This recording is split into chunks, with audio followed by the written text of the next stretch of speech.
Good evening and welcome to the Star Chamber Show live podcast on Podbean. It is a great, although very cold Wednesday night here in Lexington, Kentucky, where I, Stephen Zimmer, am broadcasting from. And joining me in just a few minutes, the audacious, the loquacious, the vivacious Holly Phillippe. She will be on. She will be on. She's just running, as usual, a couple minutes behind. So yes, chat room is open and working. So, yes, use the app to access the chat room. Smoothest way to do it. And come on in. And it looks like we got some great folks in there already, such as award winning author and screenwriter Carol Preflatish and award winning screenwriter and author Dwan Hearn, D.L. Hearn, Moon, yes, of Sacco and the Moon podcast fame. And yeah, he was keeping me up to date a little bit on the AEW show that I can't see tonight because I'm broadcasting. But yeah, I saw his posts on Blue Sky, so I got a little bit of hint about what's going on. So that's kind of cool. And yes, and hi to Devin Hilton, award-winning filmmaker, rolling into the chat room right now. So yeah, got some great folks building up. And tonight we're going to be talking a bit about a topic. It's going to be a topic show in just a little bit. We'll get into that in just a few minutes. We are going to open up the lines tonight. So if you are on the app, please feel free to request a call in when we open it up. We're not taking the calls just yet because we got a few things to cover. Some great news, by the way. And then we also want to recognize the folks that brought you tonight's show. So here we go. So yes, it's been wow, what a week it's been the last few days. We have some great announcements to pass along to you. We have 4 panelists that have come aboard. And not only that, we have a new Imaginator guest, and we also have a guest of honor that has come aboard to join us. Yes, this year we're having multiple guests of honor, as you know, and so we've added one today. And well, actually, technically yesterday we got the announcement out, but we added a new Imaginator guest today. And wow, it's definitely going to be, I mean, like I said, an amazing year. I mean, the lineup that we have coming in is just simply phenomenal. And being an all genre convention, this lineup that we have certainly reflects it from our headliners all through our full list of spotlighted guests and panelists. So you definitely want to check our roster. It's growing all the time. And yeah, it's just January. I know it's a little ways away before summer, and we're not feeling much summer right now in a lot of the country because yeah, this winter that we're dealing with. I know Floridians. I was talking to Sandy Linder earlier today, and yeah, they got several inches of snow. They have snow on over the sand on the beaches. How yeah, kind of weird, isn't it? and yes, they're dealing with some big snows down there. We just got absolutely frigid cold going on here, but yes, we're probably looking forward to another wave of ice and snow coming in pretty shortly from some projections. So I'm not looking forward to that. But without further ado, I'll get into sharing with you the folks that have come aboard to Imaginarium. So get you all up to date and get you all the latest news. So yes, as far as the new panelists have been added, we have author, editor, publisher, journalist, and actor Paul J. Hoffman. Yes, that is the Paul Hoffman of Pathbinder Publishing. Great to have him back. He's a great guy. Just love him. And also joining us is speaker, actor, and author Kimberly Hoffman, who is Paul's wife. And yeah, another great guest. And so, yeah, both of the Hoffmans will be returning as panelists. Super creative couple. I mean, they've just got, I mean, like I said, multiple areas that they're talented in. I mean, Kimberly's a great speaker, actor, and of course, great children's book author. And then, of course, I've mentioned that Paul has Pathbinder Publishing, and he had a long career in journalism that he retired from to run his own press. So, yeah, great story there. But they'll both be there for Imaginarium. And then author and editor Lori Briley Fairchild, who will be coming for the very first time. Welcome to Lori as a new panelist at Imaginarium. And then award-winning screenwriter and author W. Mitchell, who was an instant hit last year. He won a screenwriting award in the our awards ceremony, and just a great guy. And looking forward to it. He's actually a phenomenal singer too, and he is going to be doing a musical performance. And then we also are going to be hosting an event that will be celebrating the launch of his novel this summer. It happens that week, the week of Imaginarium. I believe July 15th is the actual release date, but we will be holding an event at Imaginarium to celebrate his book release because it is happening during the convention week. So very, very excited about that. And W. Mitchell is a great guy. Let me see. I think we got Holly on board here. Holly, are you in? Yeah, I'm here. There you are. There you are. I was just covering the early panelists that we've had this week, and have Paul Hoffman, Kimberly Hoffman, and Lori Briley Fairchild, and the great Yeah. W. Mitchell with all that. With Well, yeah, and I was in here. I was were talking you in the okay? chat room. Okay, good deal. Yeah, it's filling up. It's looking like it's I was letting Moon know. Yeah, Purple Wayne, as we refer to Mr. Mitchell, yes. from last year. During our karaoke, we had a blast, and wow, can Purple Wayne? We call him this because he wore this beautiful purple suit jacket, and Yeah, it was the awesome. boy has a set of pipes on him. I'm telling you what, this man can sing. He's got uber talent, and yeah, there's going to be a surprise coming in store. And as soon as me and Wayne get all this worked out, we will be announcing it. But oh, you guys are going to be excited. Yeah, he's awesome, and I can't wait.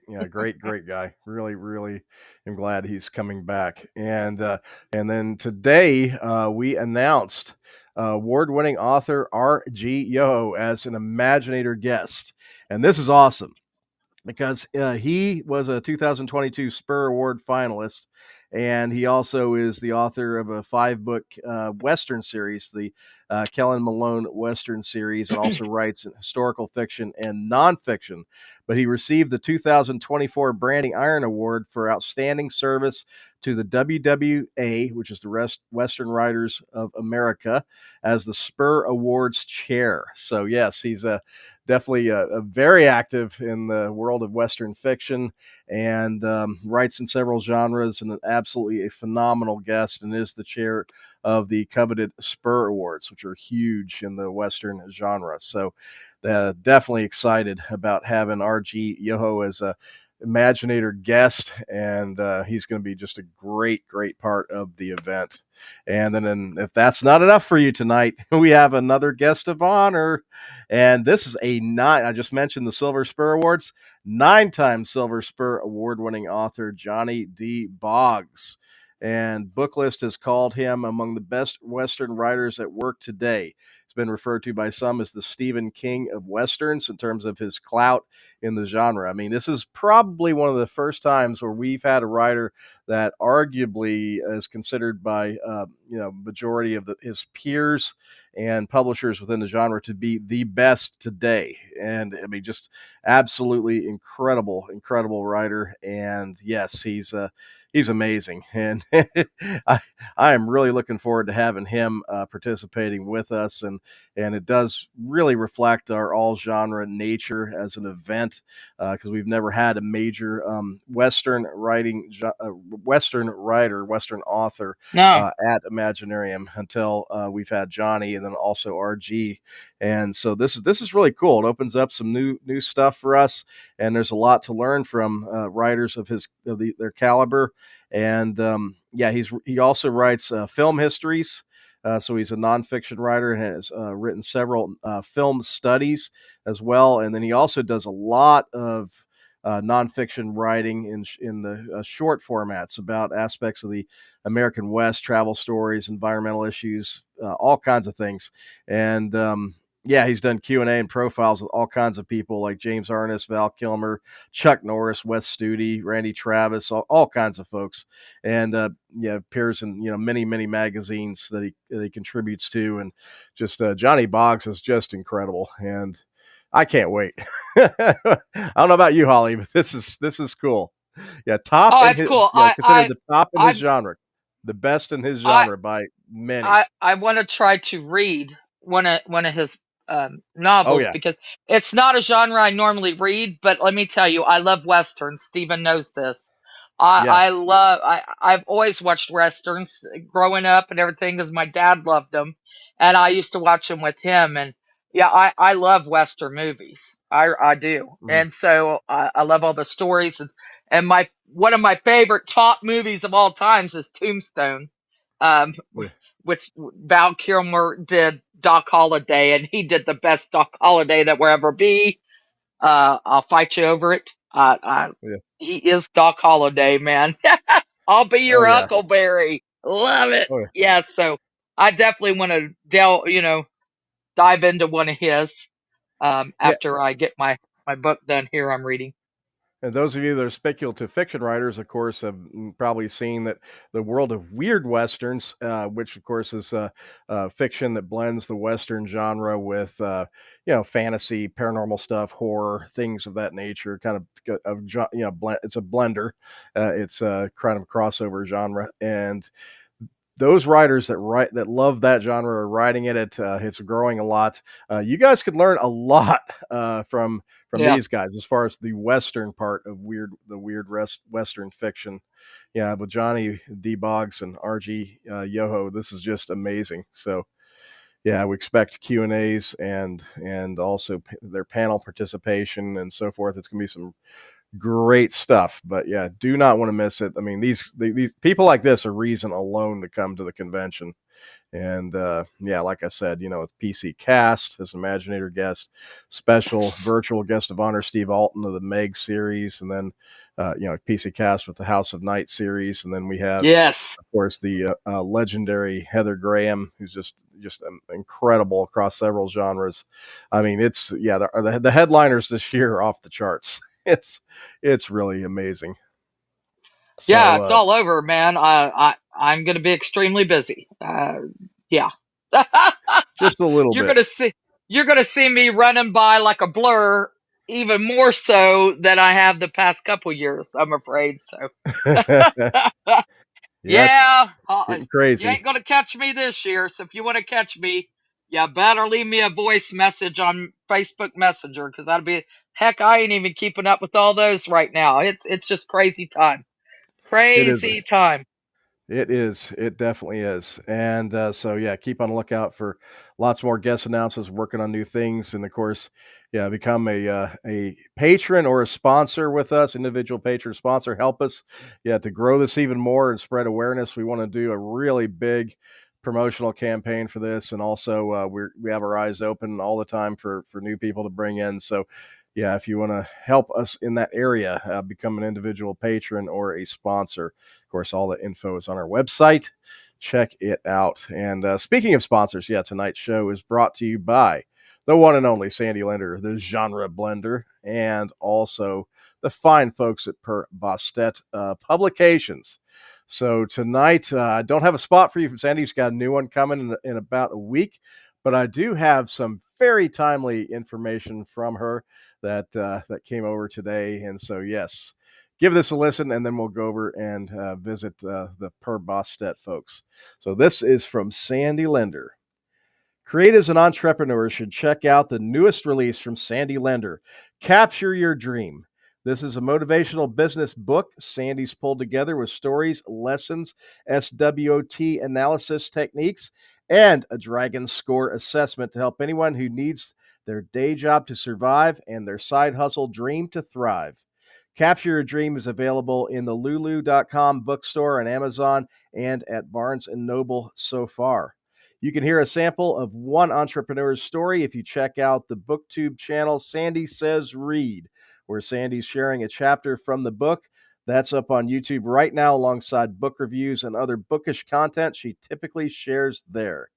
And if you're looking for something fantastical, Sandy Linder has a new short story from her Choices fantasy world titled Dragon Lessons. It's appearing in the new Dragon Legends anthology from Dragon Soul Press. You can find that available for pre-order now on digital platforms, including Kindle. There's always something happening at authorsandylinder.com where some days you just want the dragon to win. That's right. So go over to authorsandylinder.com to get all that information and keep up with things. And do check out her Sandy Says Read YouTube channel. It is fantastic. subscribe to it, get those notifications. She has great content there all the time. And yes, you can learn more about Capture Your Dream, which I've had the honor and pleasure of getting to read beforehand. And let me tell you, it is a great motivational business book and so cool in a way. It's a little you get a little bit of a taste of like an autobiography of Sandy because you get to hear some Sandy Lender stories from across her path, and so I think it's really cool. So if you really if you know Sandy or you've read her work or you really like you follow Sandy, this is a fun one because it's not only a motivational book, but it gives you some great stuff about Sandy so in her life. And yes, it is very motivational. So check it out. Great, great stuff. And thank you, Sandy, for supporting the show. Definitely appreciate you. And now for Per Bostet. Per Bostet Publications is a small press based in the Louisville metro area specializing in speculative fiction and other outside the box books. With 40 titles in print and ebook formats and a handful of audiobooks, Per Bostet offers a little bit of everything. Check out Frenemies in Space, Marian Allen's new science fiction short story collection featuring return character Smart Mouth Connie Phelan. Or try Michael Dabney's latest David Blaze mystery, A Deadly Game, a prequel set in 1984 Philly. You can find these titles and more at perbostetpublications.com, at Amazon, or you can find the press in person at Kentucky and Indiana book fairs and conventions. Per Bostet Publications, where timeless tales unfold. Thank you to T. Lee Harris, Marian Allen, and Sarah Marion, the literary triumvirate, or literary trifecta, whichever you prefer for those three awesome, awesome ladies. So yeah, definitely check them out at Per Bostet Publications. Yeah, definitely check them out. And got a lot of great titles, and of course, all three of them will be at Imaginarium. So, back to Holly. So back to Holly here. Yes, tonight we are doing a little bit of a we people have enjoyed these shows in the past when we've done topic oriented shows, and tonight we thought we'd do one, and thought we would talk because both Holly and I've been talking a little bit about this. I've been talking this with authors I'm working with. It's been on my brain with the Marathonarium 2 anthology that I've been working through. And Holly's, this is something that's on Holly's brain all the time when she's doing editing or watching shows and giving reviews and critiques of things. But it's flow and pacing and storytelling. So this was actually Holly's idea for a topic. So go ahead, Holly, give us a little bit on it. If you'd Put like. me put me in the spotlight. Put you in the Um, spotlight. That's right. no, I don't belong here. No. Uh, Right. as You as far as I'm trying. I'm trying. Hey, well, as you just far hear as me complaining about pacing issues I all the do. time. So it's Well, we do complain, and I complain about being pulled out of a story. There's nothing worse than you reading as a reader, just as a reader's perspective, because when you're writing, when you're editing, especially, you're thinking, okay, this is what the reader is going to interpret from this. You're thinking like a reader with a critical eye, right? Because you're thinking, okay, the reader's going to read this, although I know the author meant this, but it's not coming through. And so mhm, then it's going to pull the reader right out of the story. Um, mhm, and there's nothing worse than that because, well, you can actually lose a reader that way. I mean, they'll put the book down if you're doing it too much and they're just getting into it and you're getting nowhere with the story. You're just lagging on and on and on and on, and there's no real, um, action happening or whatever you read in romance or there. It's not flowing. It's mhm, not or evolving. Your characters are not, you know, um, ebbing and flowing and changing, and there's not conflict being brought up and started and resolutions. And if you don't tie all this in, it's just a jumbled mess. And that's where you've got to have somebody to reel you in. um, that's where a good editor, a good coach, beta readers, that's where they all come into play.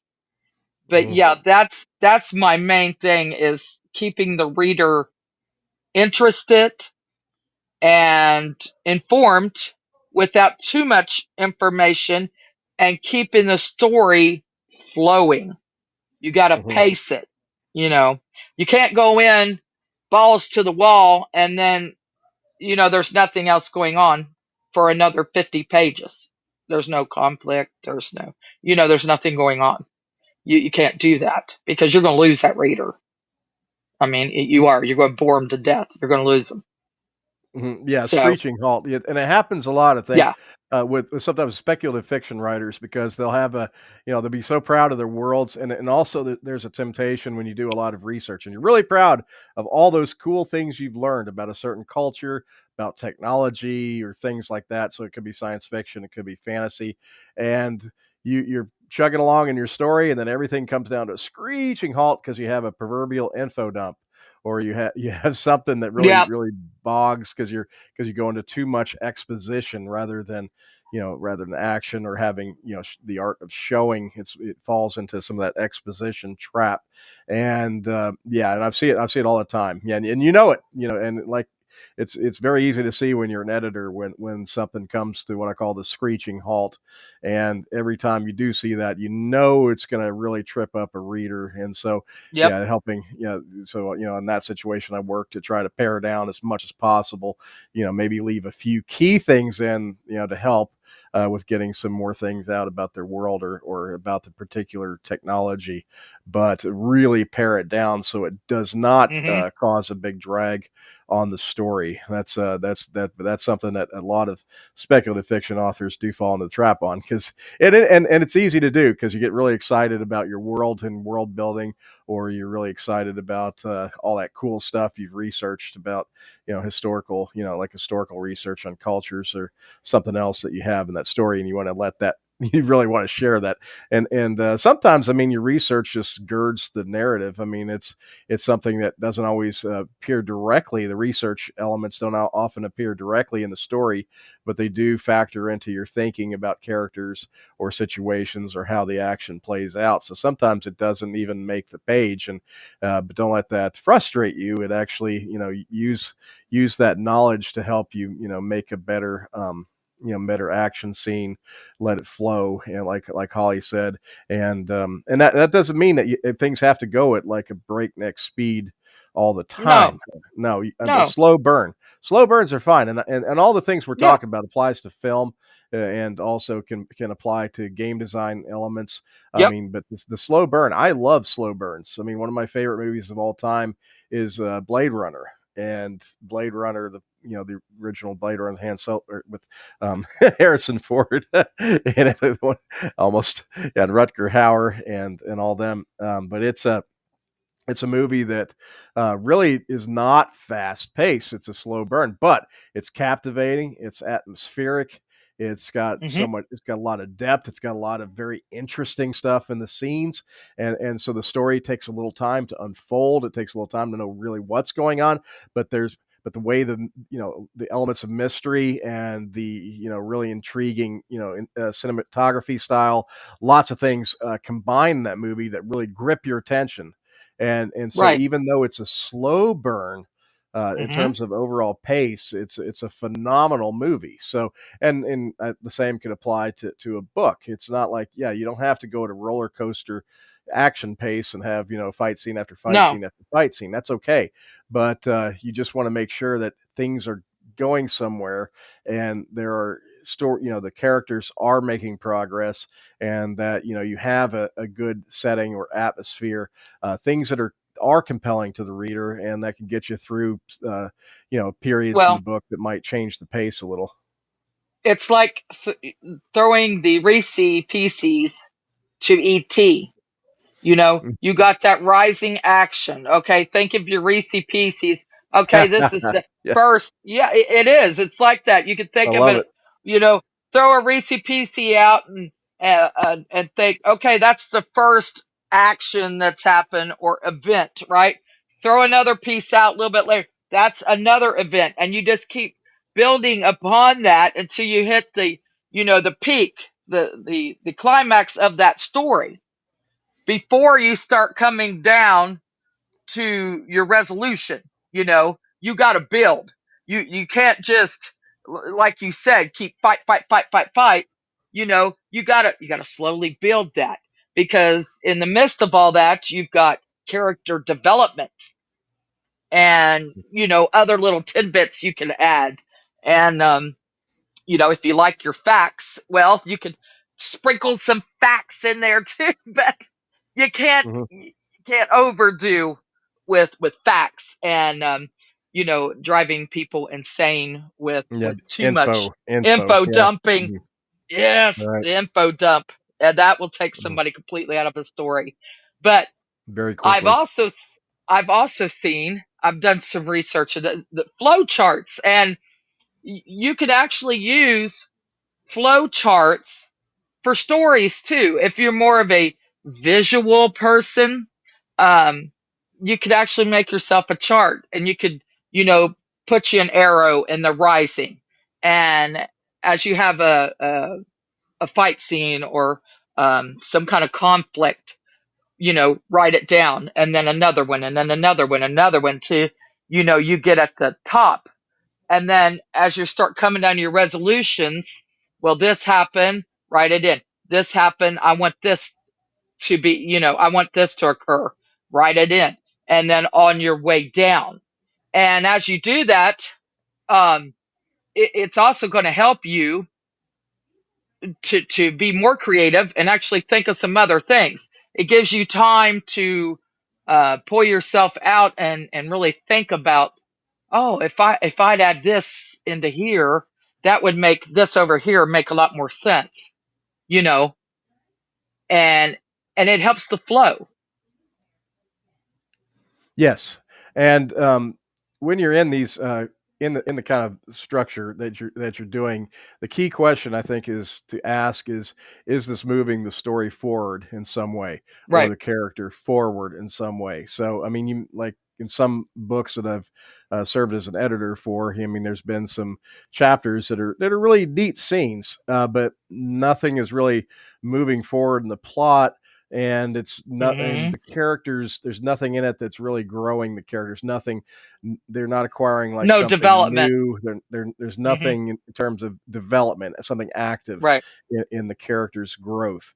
It might be a really cute scene, it might even have some humor or things like that, and but overall, that particular chapter is just, nothing really moves forward. And in that case, yeah, I'll bring it to, an author's attention that, you need to, maybe bring, you can have a little moments like that, but don't have your whole chapter be something where nothing happens, nothing moves forward, and nothing changes, or nothing, no growth in the character.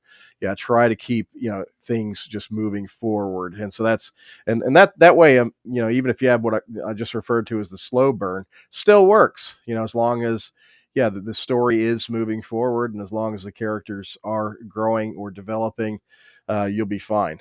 And otherwise, you're going to have, as Holly said, a very slow sequence that kind of tips the reader out of the story, or Yep. they might get bored and put it down. So, Hmm. yeah, be careful Hmm. of that. And that Yeah, applies they to, will. film and screenwriting too. Yeah, same thing. Hmm. Oh yeah, people Mhm. turn it off, or Yeah, turn it off. Right. there has been times where people actually walked out of theaters. I've never done that, even if it's really bad. I mean, I've sit there and went through it, at least to give some kind of positive. I can give some kind of positive feedback to it somewhere. We You we know, almost did though. That one about, was it, is it yeah, we called The did. Green Man, or is it just about the Green Um, Man, that no, it's movie? about the green. It was called the Green Knight. The Green Knight. We almost walked Oh out of that one because it had a yeah, lot of that kind of problem where just yeah. simply There slogged was through, nothing. and nothing was really moving in any real direction. And No. they had occasional moments that were interesting, but Yep. nothing was connecting A to B, or moving forward really well. And it was not atmospheric enough to captivate us. And we, And I took a nap, and after my nap I woke up, and Steve's like, Oh, don't worry, you didn't miss anything. We're still doing the exact same thing as when you went to sleep. Yeah, And I'm like a like, 20-minute gap. what?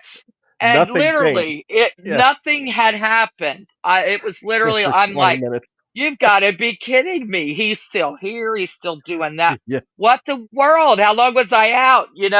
And Steve's like, you want to leave? And I said, no, heck, far. We're done here now. Might as well just see it out. So yeah. we did, but Lord, it was rough. And so now we've been Yeah. talking about a little bit, and I want to open this up in a couple minutes for calls. So other Yeah. authors and screenwriters and folks that are in the chat room, especially, can call in and comment on this. But now I'm going to talk a little bit about. We've been talking about things always progressing and so forth. But yes, when it comes to pace and flow, there's also the change of pace. And I mentioned earlier that you don't want to necessarily have just action scene after action scene after action scene, because that's, the reader is going to just just be rattled. Sometimes you have to, in order to make the dynamics of a story work better, you have to have change of pace in it. So yes, you want to have moments that are a bit slower, juxtaposed with the faster action scenes, and that'll Yes. make the impact of the action scene that much stronger. It's kind of a music thing. If you have real quiet parts in a really iconic song, and then all of a sudden, boom, you come slamming in, with the big drums and bass and the big chorus right afterwards. What's the impact difference of that versus something that kind of stays on the same level throughout the entire song?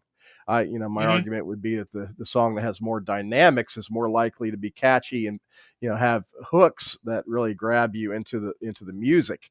And I think it's the same way with screenwriting or writing for novels and short stories. I mean, you do have to have a little change of pace along the way. You have to take a breath at certain times. Yeah, your story has to exert itself at certain moments. Then it has to rest just a bit, and then you can go right back into it. So you don't want everything operating at the same tier of pace all the way through. You want to have some variance throughout, so that you have a greater impact of both slow, more retrospective type moments or atmospheric type moments, as opposed to the high action, really intense, big stuff. So yeah, that doesn't matter, what genre you're in. All those things apply. But and hopefully that made sense, Ollie. But yeah, because I I noticed think that a so. lot when I work through books. Some to keep things going, and your reader can actually get exhausted. If you don't have a little bit of Right. a ebb and flow, as Holly was That's mentioning. it. I think that's a great term for it earlier. And yeah, Mm-hmm. so if you keep things moving forward, you keep the characters growing and developing, but you don't keep the exact pace, just kind of like at the same level through the entirety of the piece. And so that's my thoughts on that. Yeah, you definitely need some variance with that. But if you want to call in, by the way, we do have the allow call in on here. So yeah, you can Yes. request to call in if you'd like to talk Oh, about Mr. Devon pacing. has entered And the live studio, it says, but I no, don't see him up there. no, he's in there, but no, not as far as no, he's in the chat room. I've seen him in there, Oh, he but came out, he went out but and he has come back. but he has not requested a call in yet, because I've got the Okay. window open, folks. I'm watching. So if any of you want to request a call Yeah, in we'd to love to chat hear. about this, we'd love to hear from Yeah. you, because there's some great writers that happen to be in here. I also want to say hi. I can see Sharon LaCour, who was our guest last week. Listen to that episode. That was a great episode last week. Oh, it's fun. Uh, that was a lot of fun. And see Molly Daniels and LJ Mack are in the chat room as well.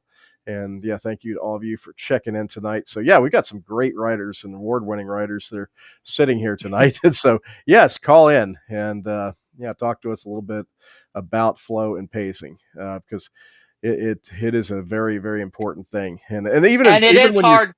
yeah, go ahead, Holly. It Sorry. is, oh, I was going to say, it is difficult to explain how or why it's not flowing or flowing. But Stephen is a writing coach, so I mean he's got that easier than me. I do it as an editor's perspective. um because I come at it, like I said, from a reader's point of view, and I'm saying, listen, the reader is going to, Mhm. view this as dragging your feet. It's Mhm. choppy. It's awkward. It's, Mhm.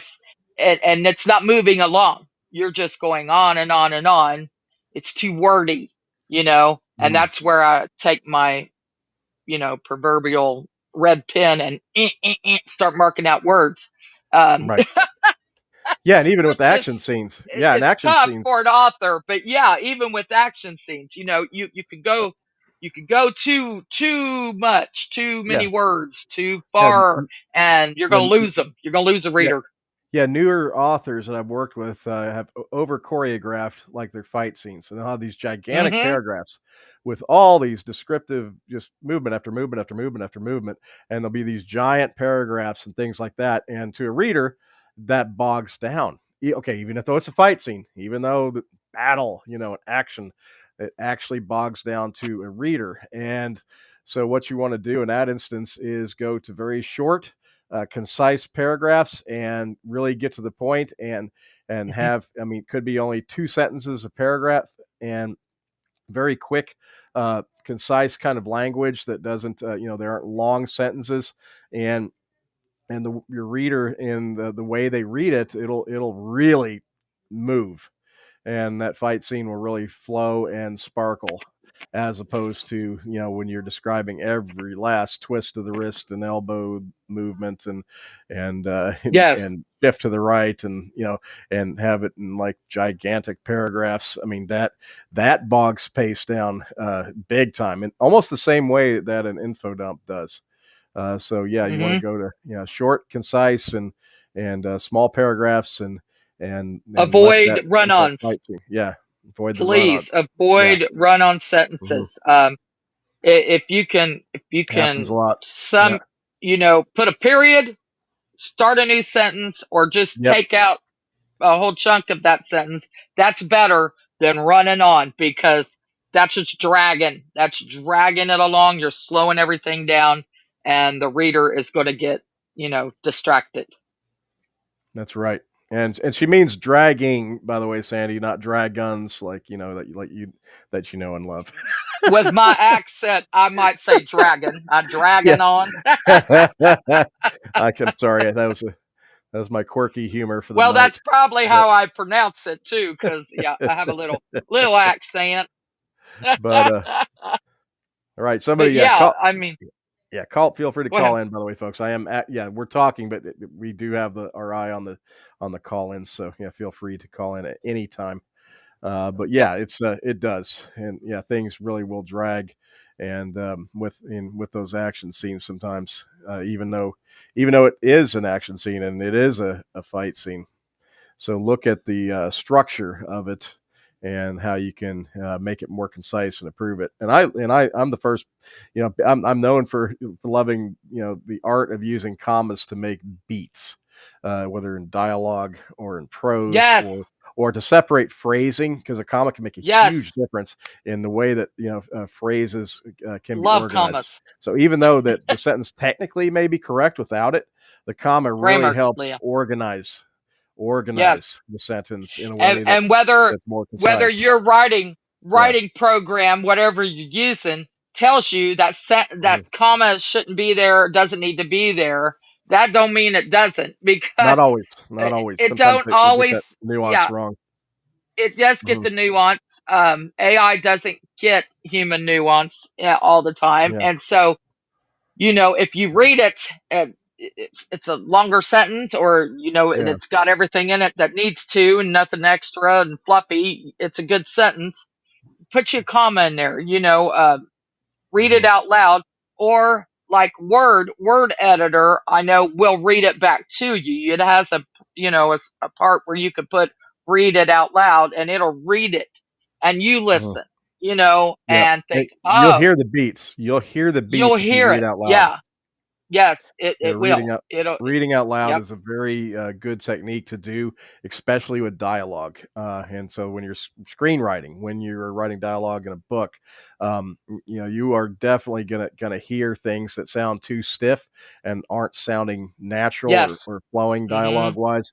You're also gonna Put your hear comma. those the comma, what I call the comma moments. You're gonna hear those what I call Yes. the beats. I always refer to it as the Yep. beats. You're gonna see where it It's has, like you need music. that slight pause. Yeah. It's like a musical score. Mhm, Writing, mhm, screenwriting, and all kinds of writing.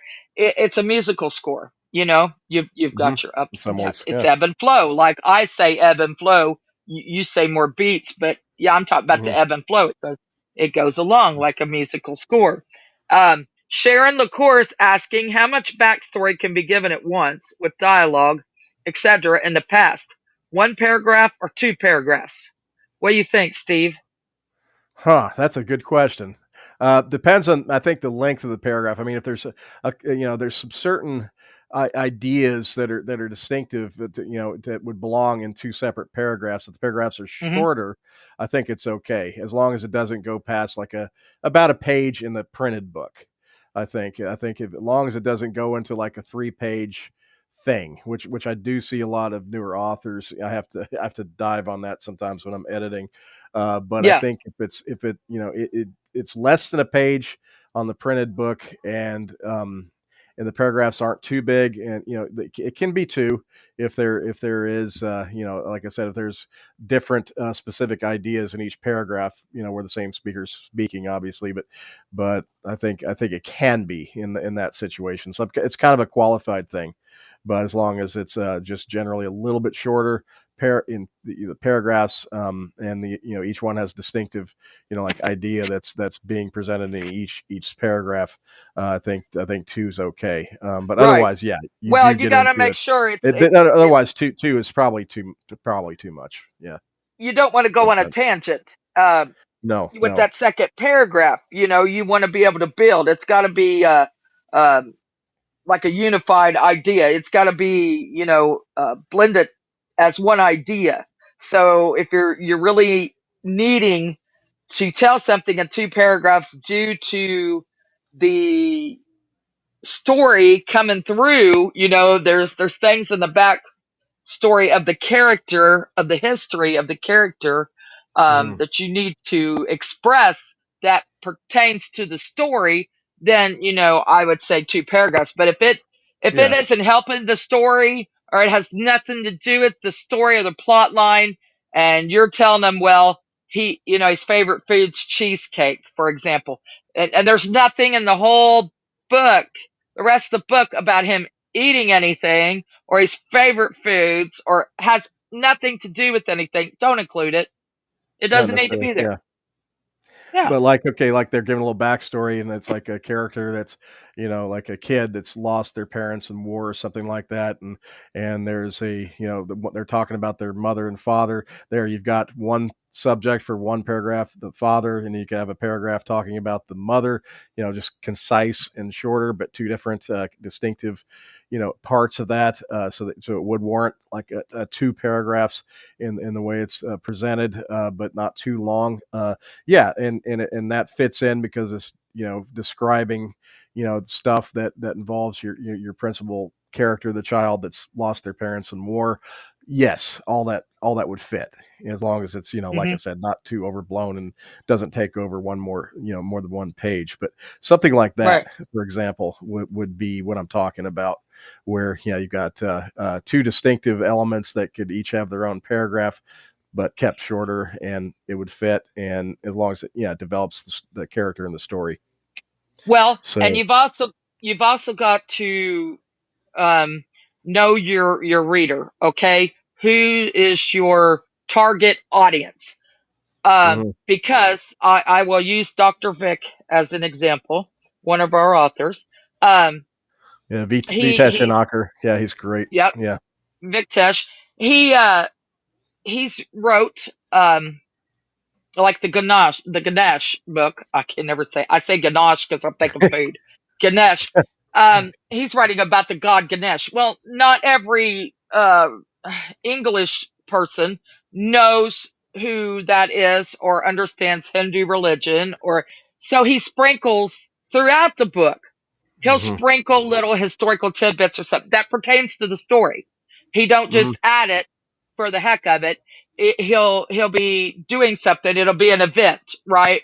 It'll be an action, and he's going to put just like a one liner, man. You know, this is this. Just a one liner to include, Hmm. and it flows, right? Just to And help the another reader understand what is going on. You know. and another kind of a tool that he uses in that book really well is he does have a narrator, and it's Mm-hmm. very obvious in the book when the narrator comes in. It's all italicized, and it's a very small section, usually a paragraph or two. But he does have a guiding kind of narrator. Almost plays a little bit like a Greek chorus. If that makes sense, in terms of Yes. theater. But this narrator pops in along the way, and it's used very Mm-hmm. effectively because it does Yes. help you with understanding some of the stuff that may not be as known in Western audiences but Correct. is necessary to understand the story. And so he has a real Eh, good perspective of that and what to share and that what's important to share, and he keeps it concise and very tight. yes. But Yes. using the narrator tool, it works, and so It that does. really. And Mhm. when I first when I edited the first book of his, it took me a minute, and I'm like, okay, because he knew that I did have some. Of course, I don't know all the 5,000 gods and demons, and I don't go Literally, that into literally, it. there's quite a Literally, few. there's that many. There's thousands.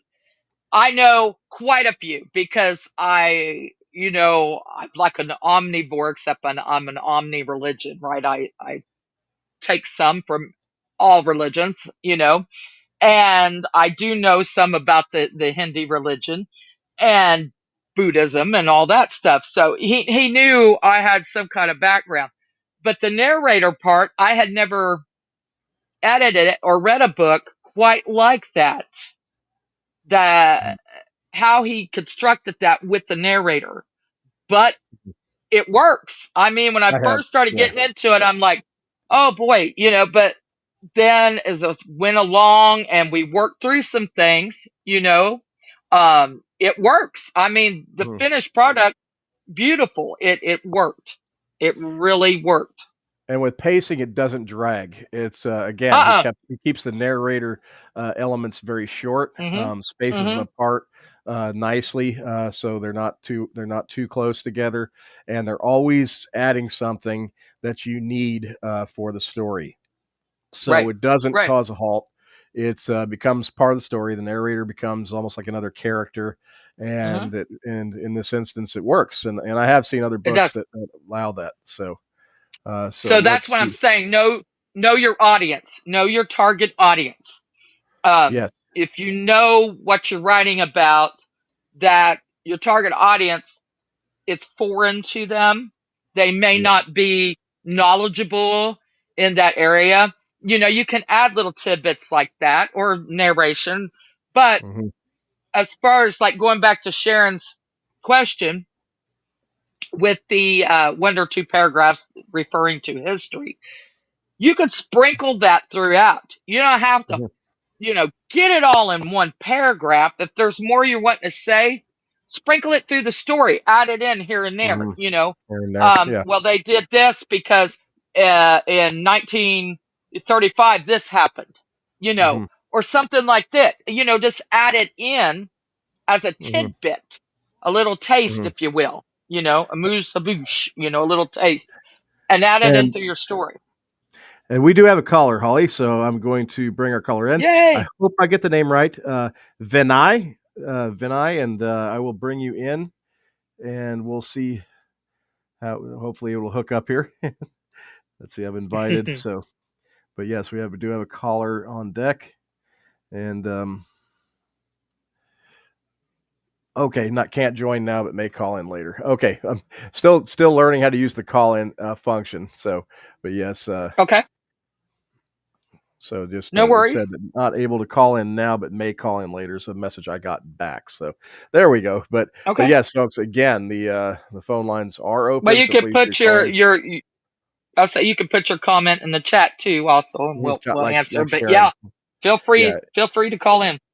yeah. And shout out to the Fax Porcupine podcast who are in here tonight, and also a shout out to our friends at Vamp Chat with Dan and Eva who interviewed Dacre Stoker Yes, tonight. So who is a master at good pacing in his books. They yes, he is. definitely got great pacing in the books. But that's a unique situation where Mhm. an element that sometimes would normally cause a drag on pacing. The use Mhm. of a narrator element throughout it actually really was valuable and worked in the book. Mhm. So Mhm. yeah, you just have to really just what the story calls for. Know your target audience. Yeah, and your Yeah, story. And yeah. Sharon had a comment. She says, "I will sometimes have the character go back in a memory of a scene that occurred in the past that develops the relationship, and it might go on a page, but I think it works because it's interesting and builds characters." Mm-hmm. Yes, Well, if it's and similar to character that, development. and that's a Hmm. good point she raises. Sharon raises the what I call the memory, or some people do it, especially books that are dealing with paranormal elements will do it in a vision. Others will do it in a dream, which well, I guess that would be considered similar, closer to the memory kind of technique. But yes, a scene that plays out as a paranormal vision or supernatural vision, something that plays out as a dream sequence or something, and that can be very effective. And I've seen that used very often in books, or as you said, a memory. So kind of a flashback, maybe is another term for it, kind of like flashback type scene. So yeah, that can be crafted into their own scenes, and obviously something like that can add the information you're trying to get across, and be very interesting and compelling, and certainly can definitely not interrupt the overall flow and pace. But yeah, Yes. so a memory scene, a vision scene, Hmm. or Hmm. a dream scene. Oh yeah. Those three areas can play in that way. Devin Absolutely. Hilton, he had a comment. He said his first editor equated pacing with peeling an onion or an apple, and he said he's always held on to that, and that's a really good analogy. It makes me Mhm. think of Shrek. Devin, I'm sorry, but I think of because I can't help it. That's Shrek great. said, I'm like an onion, because he was referring to his character. He had many layers, right? So it's true. The characters should have many layers. And I've always remembered Mhm. that line, and I love that line. You know, Yeah. I have many layers. And I think, well, we all do. So, it's the same way with your characters. They do have layers. They're not just Mhm. one plane. There's many planes, No. there's many slides to a person. Yeah, and let your characters unfurl. It's not like at the beginning of the story you have to tell everything about that character. I mean, they are going to change and grow over the course of a good story, the character arc. But don't feel like you have to give everything about them in the very beginning of the story. Let things become revealed, be shown, and unfurl across, rather than feeling like you have to give a bunch of exposition at the beginning. Again, a form of info dump at the beginning. Yeah, let it unfurl. Because you're right. I mean, with characters, there's definitely layers upon layers, and especially with characters that are going to definitely be involved in plot twists and things like that. You're going to have elements that you're going to hold back, that you're not going to really reveal until later in a story. So Hmm. you're gonna, and or if you're writing a series, you have a whole nother thing to think about, because you have to think about planting seeds and setting up future books. So looking at a series, Yeah. pacing is a whole nother beast, because not only are you Hmm. worried about the pacing for the volume you are writing, you're also going to be looking at the pacing for the story of the entire three-book trilogy, 4, 5, 6 book, 7 book series, because you're ideally your series escalates from book to book to book. And then within each book, you're going to have its own ebb and flow and resolution of, climaxes and conflict. And hopefully each, even if it ends on a bit of a cliffhanger, you're going to have a lot of things sort of, in that particular book get tied up a lot at the end. And even if it does ultimately end on a bit of a cliffhanger, it's going to be its own title, its own volume, and have its own sphere that you have to look at. But you also have to look at its role in the entire series, and what part it Mhm. plays in that entire series. And so what seeds you plant in book one, book two, book three, what, how things unfurl for different characters across each book. And so you're going to have to even plan, think Yep. on that level in terms of pacing and flow and as you said, layers for terms of a series, and what you do hold back, what you do reveal, what you do show across, title to title to title. And so you have to look at that in I think a different context. Yeah, you have to look at the series pacing as well as the book's pacing. So you have two concerns when you're writing a series. Makes it a little more complicated. I know it sounds a little more complicated, but once you get I think the feel Well, for yeah, it, you it's don't not want to so give bad. everything away. Right. Everything away. Yeah. Obviously, in the first book, you got to leave them wanting Hmm. more. You know, so Oh you're not yeah. going to have a total resolution either at the end because, well, you want to drag it out. You're going to have some kind of, resolution to a point, to a extent, but you're not going to Hmm. have like a the end, right? It's going Hmm. to be people going to be like, oh man, I want to know what happened. What happened to this character? What happened here? You know, Hmm.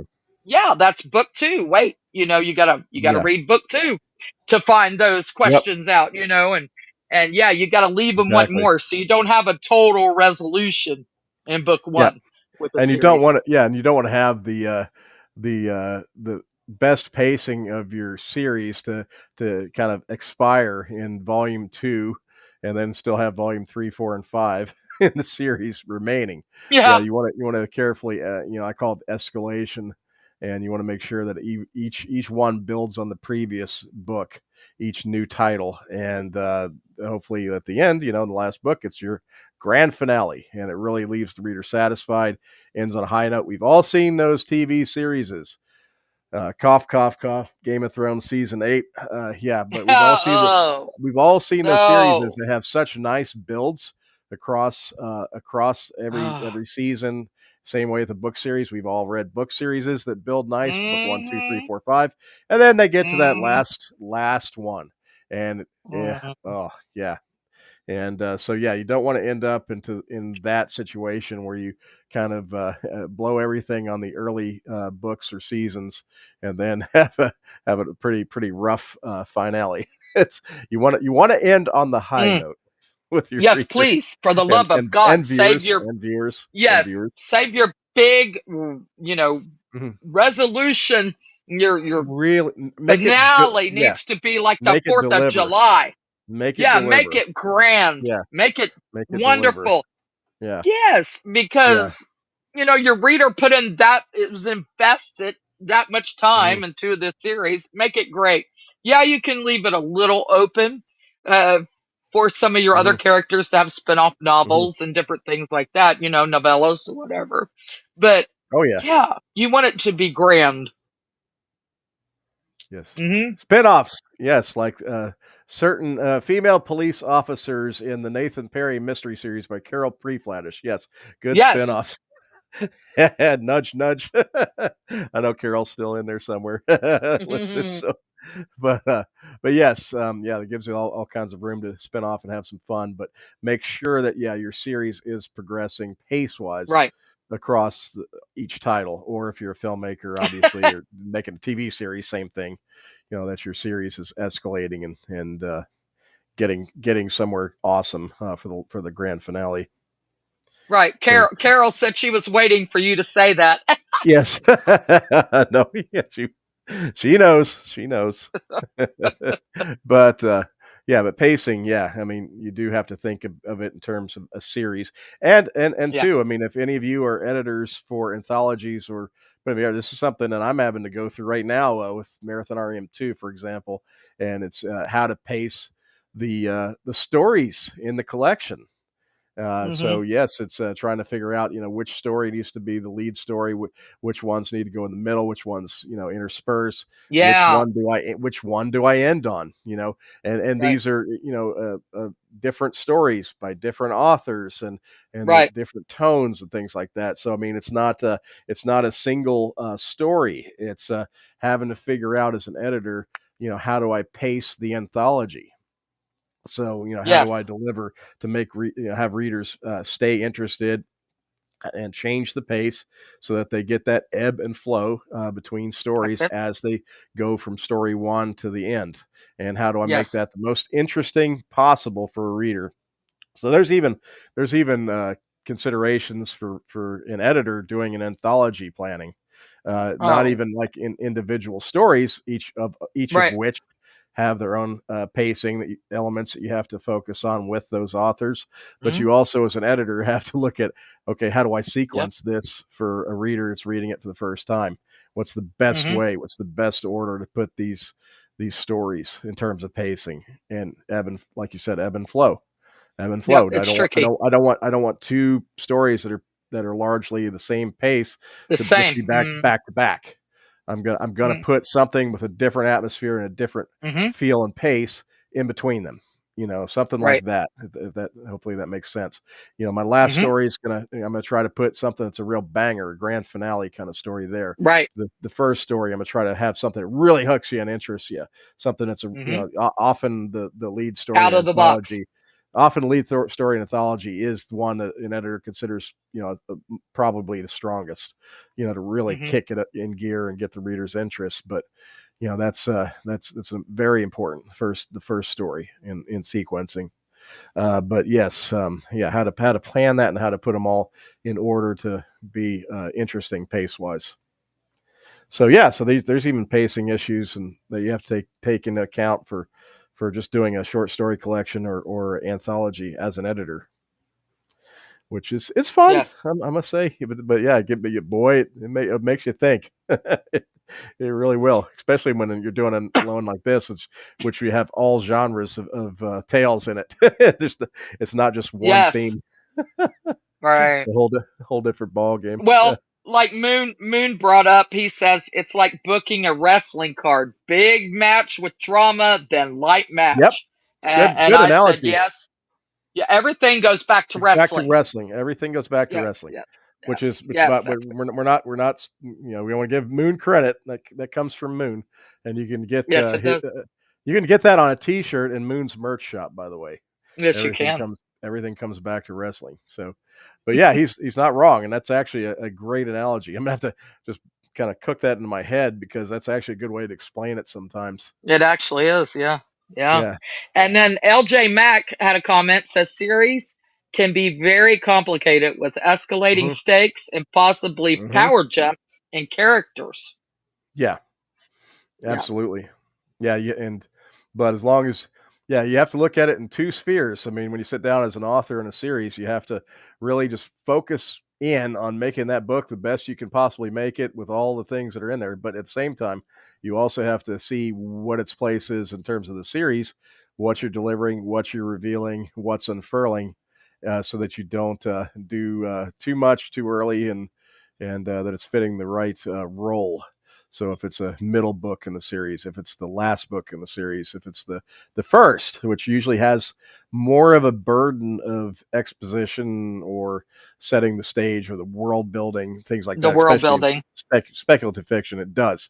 The first books usually have a little more burden because it's almost like what I call the foundation. It's the foundation Right. book.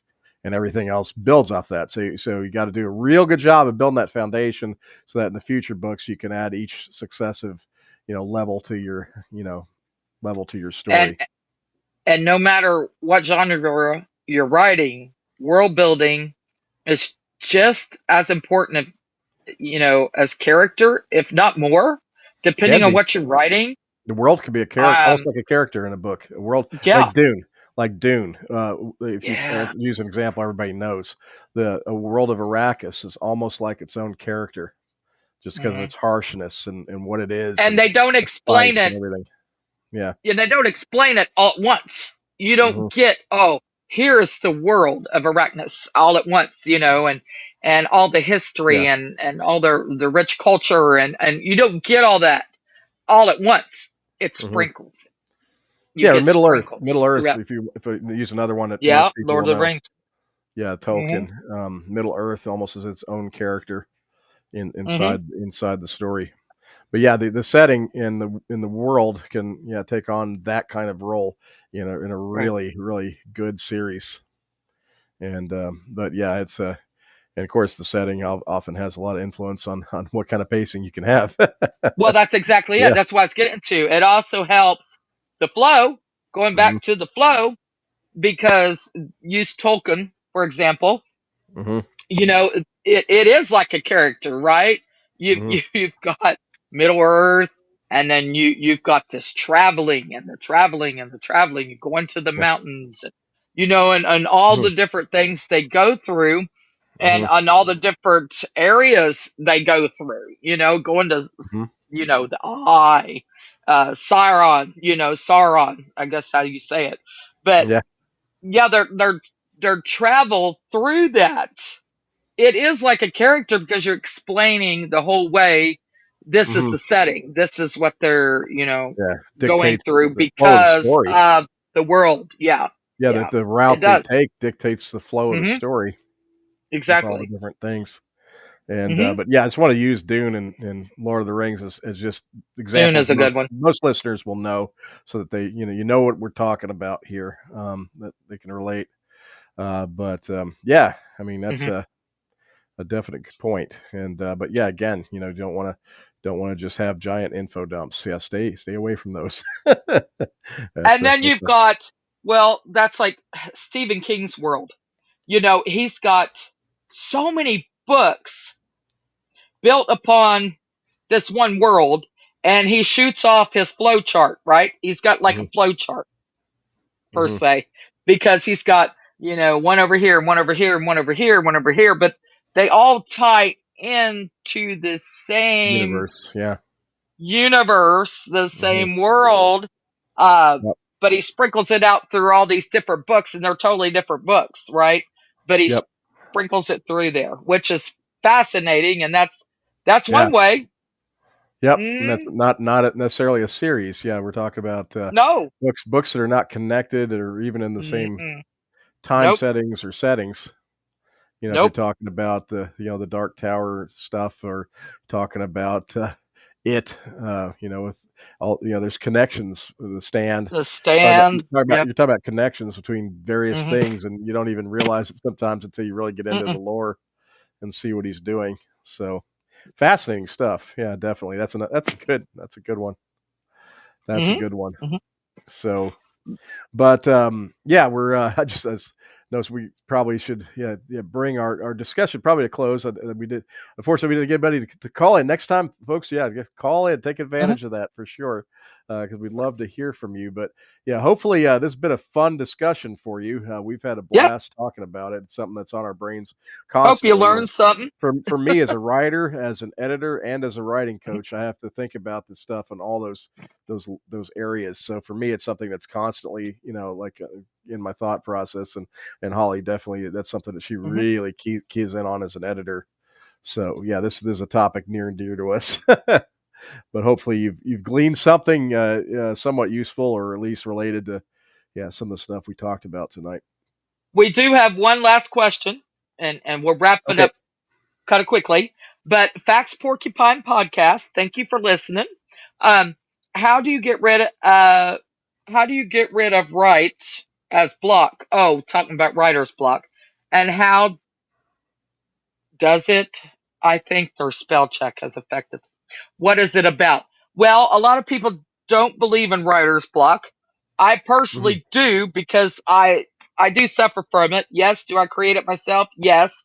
Um, I get occupied with different things. I have an ADHD brain.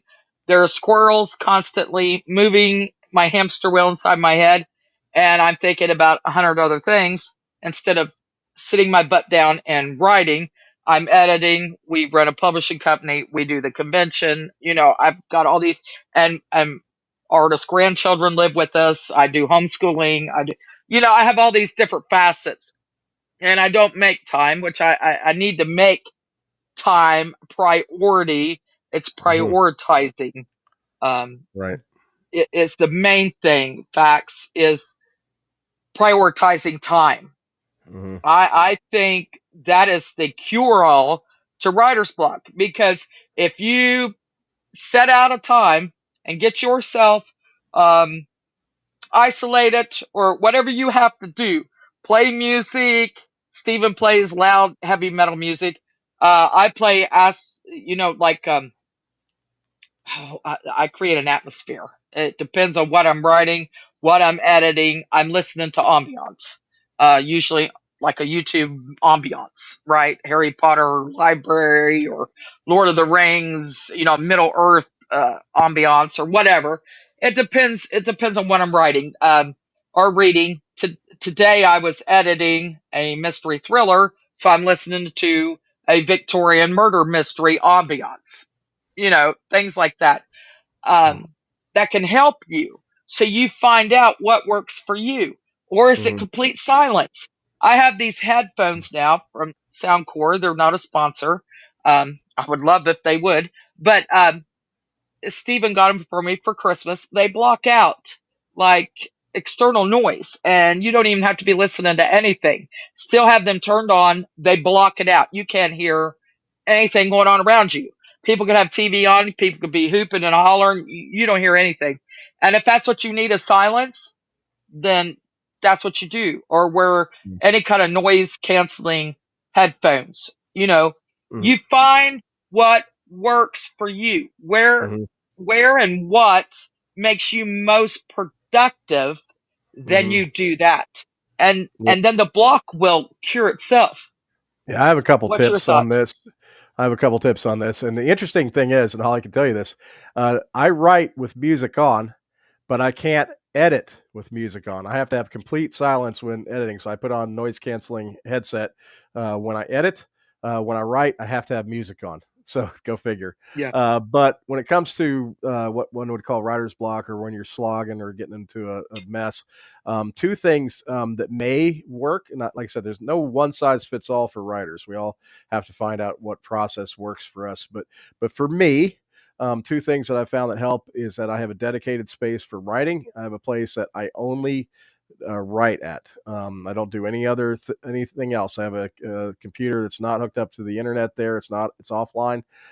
It's at its own space that I don't use for anything else other than writing, and that's where I do my creative stuff. And then I do all my business stuff, office stuff, other work, anything else goes on in another entire room with obviously a computer, it's online and everything. But so I keep those separate, and having a dedicated writing space, I think it really helps, because when I sit down at that space, my brain kicks in. It's a little Pavlovian, for lack of a better word, but my brain kicks into a creative mode. And then the other thing that helps me is when I'm slogging in a certain spot is I'm not afraid to jump ahead to another scene. So in terms of the general outline I have for a novel, I'll go forward to another scene if one is bogging down, and I'll find that when I go back to revisit the scene that bogged down later, then for some maybe on a subconscious level, all of a sudden I'll be able to see what I need to do with that scene, and I'm able to Mhm. revise it to where I want it. And Mhm. but I don't allow myself just to become stuck. I will move Mhm. ahead in the story and work on another part of it, or sometimes I'll just change and have a different writing session where I'll work on a short story for a day or something like that, and then Mhm. come back to it. So yeah, don't allow myself to come to a screeching halt ever. So try going forward in your outline if you're writing a novel, Mhm. or try taking stepping back Walk for a away. second and working on maybe a short story or something like that, and then going back Mhm. to it. and then having a dedicated writing space. I think those are two things that have worked very well for me to keep from what you would maybe refer to as writer's block. So that's me. So there we go. Yeah, Molly Daniels had a similar response to what I was thinking too, because a lot of times, you get up, um, change your focus, go do something else.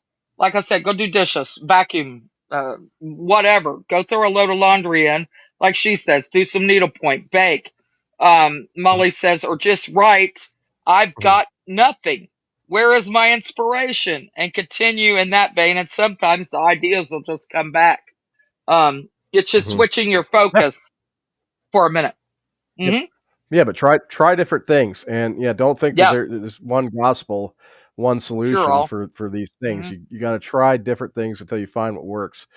Find Hmm. what time of the day is best for you to write. Find what works for you to Yep. get away from getting stuck on a project. Find anything you do process wise. Yeah, try different things and find what works, and then put all those things together, and that's your process.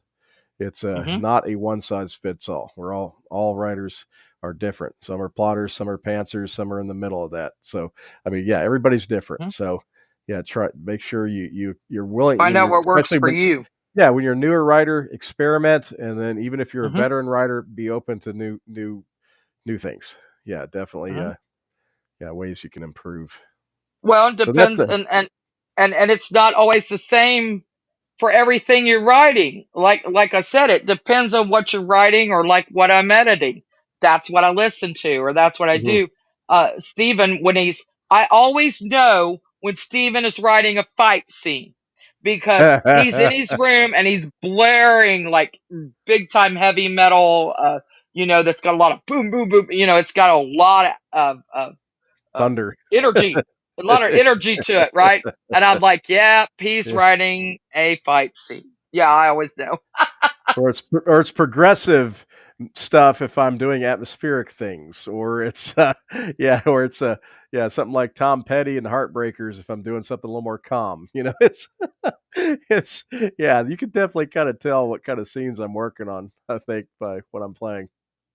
And if you hear Slayer, I'm probably working on a hellscape story. But yeah, Yes, that's yes, you that's are. but anyway, yeah, folks, thank you for listening with us tonight. It's been a great discussion. Yeah, this is just yeah, our show has just sailed by for me, and I really love talking on this topic. But hopefully, like I said, let us know if you enjoyed this type of episode because we, definitely like to do themed podcasts in Yes. addition to hosting guests. So let us know if you got some value out of this, if you enjoyed hearing it, if it helped in any way, or at least entertained And you. Let us and know. any comments for, stuff Yeah, you'd like to hear in the future? Um, message Things us. you want us to cover, topics, suggestion topics Just that send you'd us a like to hear message. us cover. Hmm. Hmm. Hmm. And on that note, yeah, thank you very much for listening, and I will turn it over to Holly to close it out. But thanks for listening. Thank you, chat room, and yeah, we'll take your suggestions and do future shows. We like doing these every now and then. It's fun um, to share our thoughts and ideas with you, and knowledge, of what we do, and hopefully answer your questions. And then our chat room, they've always got great ideas too. So yeah, thank you for listening out there, and to listeners that listen to the recorded. Thank you also. Join us next Wednesday at 9 p.m. Eastern Standard Time. We'll have a great guest, and we'll have a great discussion, and we will talk to you all then. Have a great week and be creative. Good night, all.